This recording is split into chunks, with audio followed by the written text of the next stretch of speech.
What's up, guys? Welcome back to more Quake 2. I want to explain what this is right here. Every time we complete a unit, that's basically one of the full levels.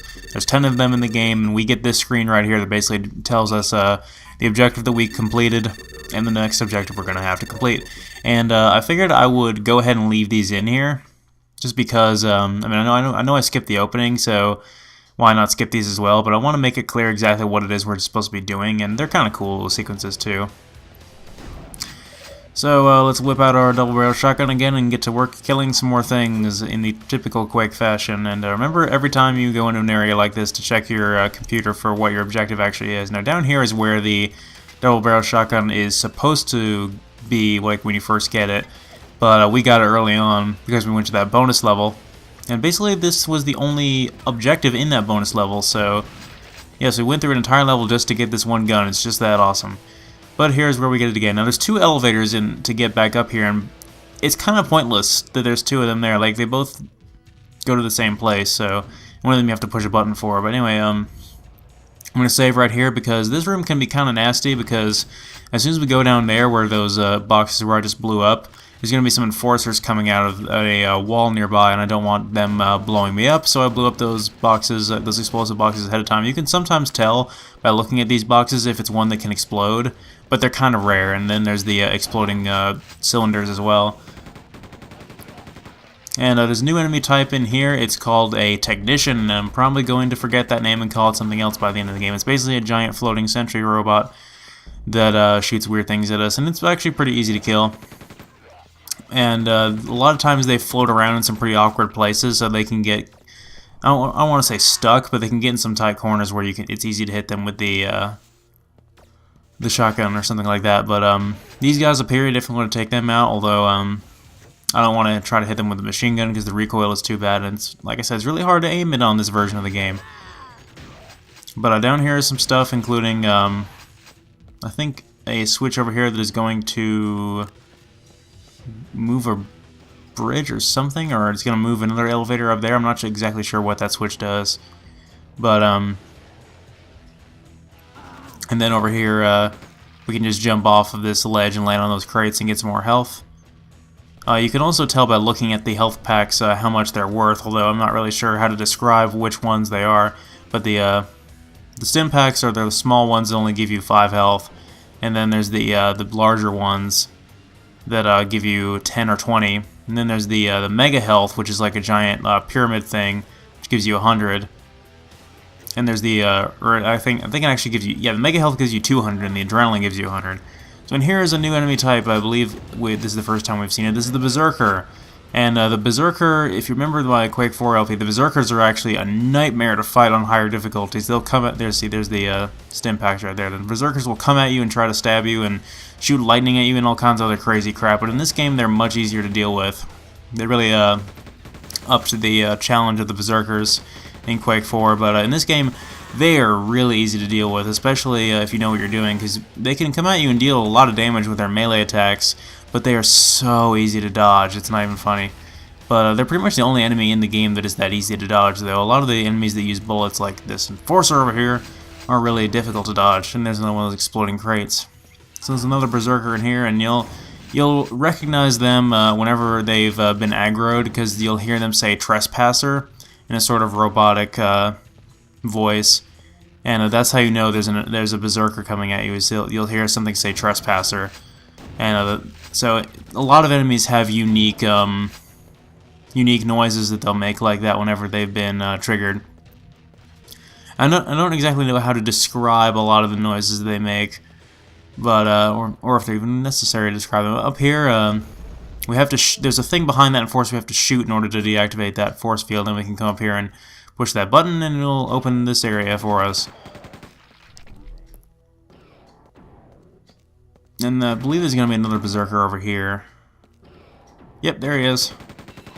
I recommend using the double-barrel shotgun against him, but you can use the machine gun if you want. I just don't recommend using the grenades, because they'll blow up right next to you and do some damage to you. Up there is where we'll actually be coming out of this area if you chose to want to backtrack through here. There's a shortcut to backtrack to this area through there.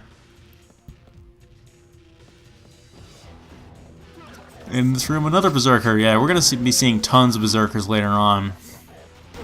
And this actually brings up something I wanted to mention about id Software games, and just the way the games have advanced in general, is that a lot of modern games, by comparison, do not seem like they have nearly as many enemies on screen at once compared to some of these older games, because the technology became more demanding, and I mean, slowly we're starting to get better at it, but it seems like throughout, there was a big chunk of the last generation where we sort of lost our touch with getting a lot of enemies on screen like that. Because if you look at Doom 2, for instance, Doom 2 had tons of freaking enemies on screen at once, and then if you look at Doom 3, it's like 1 or 2 enemies per encounter.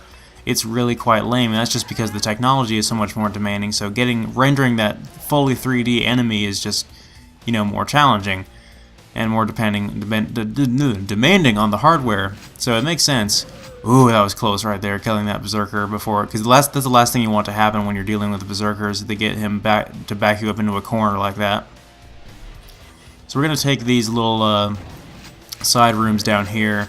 I'm not sure if this is the only way you can go, but it leads to something good, so we'll go this way. But yeah, it's just like, even in this game, I mean, I like the Quake 4 encounter structure. It was done really well. But in this game, if you drop down there, you can get some of the stuff that's in that room in there, but I don't want to waste time on that. But in this game, there's just so many more enemies on screen at once, and the encounters are just so much more chaotic. And up here, there's a random guy up there, but we need to get up there ourselves. There's something very good up there. But first we need to deal with these guys, and we also need to deal with this bridge, which is mocking us because it has a suspension on it. We can lower it into the lava like so. There, that'll teach you to mock us. But actually, this is very good. I'm not really sure why this function exists, but a Berserker will come running at us from that hallway. In fact, actually, in a very silly way, and we'll just dunk him in the lava like so, and not even have to fire a shot at him. It took him long enough to die. I mean, he was burning in lava, or at least molten something. But if we jump down here, we'll find a secret area. And we will receive the first appearance of the Chaingun, I believe. There might be another secret where we can get the Chaingun elsewhere. Oh, and this button will also drop the bridge from down there. No, I'm pretty sure, as you can see, if I try to jump down this elevator, what will actually happen is we can't get out because that's too high up. So we have to go up the elevator, and we have to just jump across those beams up there, and just sort of jump down on the other side of where the bridge was. So getting down from this area is actually kind of tricky. I'm going to save just in case I fuck this up. And the problem is, yeah, there's really no way of getting down here without taking damage, and that's one of the problems I have with this game is going up elevators is it's pretty tricky to get down from the elevator. So let's demonstrate the Chaingun, shall we, on these guys. Yeah, just mow them right down. This is another insanely fun weapon, much like the double-barrel shotgun. But and it brings up a point I want to make about, or something I want to discuss about this game, as well as the a lot of id Software games in general, and that is that this started in Doom, where you had multiple weapons that used the same ammo. Like in Doom, you had the pistol and the Chaingun. And the Chaingun used the same ammo from the pistol. And the same thing went with the plasma gun and the BFG. The BFG used the same ammo from the plasma gun. And the same thing is true with this game. The double-barrel shotgun uses the same ammo as the shotgun, and the Chaingun uses the same ammo as the machine gun. It just fires it a lot faster.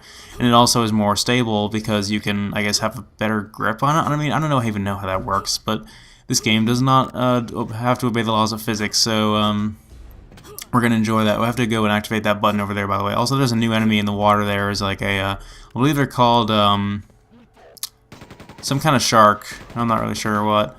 But as you can see, I can just like lightly tap on the trigger, and the Chaingun will squirt out a little burst of ammo. And but if we hold down the trigger, it will start to fire much more rapidly, and it'll burn through ammo like crazy. But if we're trying to hit enemies like that from afar with the machine gun, it's best to just use the Chaingun in short bursts like that. It's not the most accurate weapon in the game, And for the professionals that play the multiplayer, it's their equivalent of the lightning gun in this game for doing consistent streaming damage from a distance. Oh, in this area, I really want to get to this side of these guys because if those berserkers start ganging up on me, they might knock me off that elevator, and that's bad. So I'm not sure what's down there though. That might be a way to backtrack. But yeah, the chain gun is in general better than the machine gun, but I will still be using the machine gun for just for the fun of it occasionally. But I do admit the chain gun is better as long as you know how to conserve your ammo. So again, they finally fixed that in Doom 3, where oh, this is the path I was talking about. This is how we get back to that area, but we're not going to go that way because that would be backtracking. I am losing my train of thought here. Yeah, the chain gun and the machine gun in Doom 3 had separate ammo, as well as the BFG and the plasma gun. So I'm glad they did that, and I kept that in Quake 4 and in Rage as well. And there's a secret room down, not really a secret room, but a room down here with a berserker in it. And this is where you're really going to learn how to dodge these guys, is in these tight spaces like that. Then we need to push this button to deactivate those lasers, because they'll kill us instantly. Now we're going to move on to this area, which will progress this level.